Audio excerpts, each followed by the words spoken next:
ตึกเบ็ดแต่เศร้าเมื่อข้าเจ้ากำลังออกไปนอกข้าเจ้าก็ออกไปเที่ยวไปเด่นเมื่อส่วนตัวข้าเจ้ากำลังแล่นออกไป2 ลำ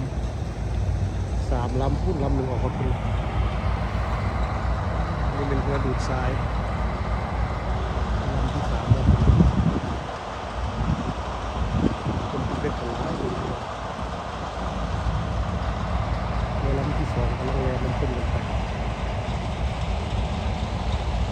บรรยากาศแคมป์ทะเลอากาศดีกินมาก็มีก็ดีกินหงกำลังลอยน้ำเล่นอยู่แคมป์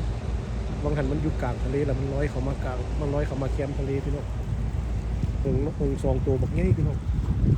เลยหงผัวเมียเป็นตัวหนึ่งอยู่ตัวหนึ่งแคมป์ฝั่งมันหากินปลาน้อยอยู่แคมป์ทะเลพี่น้องต้องเอาหัวซุกลงน้ำหากินปลามาตึกเบ็ดหลายปีแล้วหากว่าเคยเห็นหงปีนี้แหละงามขนาดพี่น้องชูมาพี่น้องมือใกล้ๆกันตัวบักใหญ่เลยตัวกับเมียมัน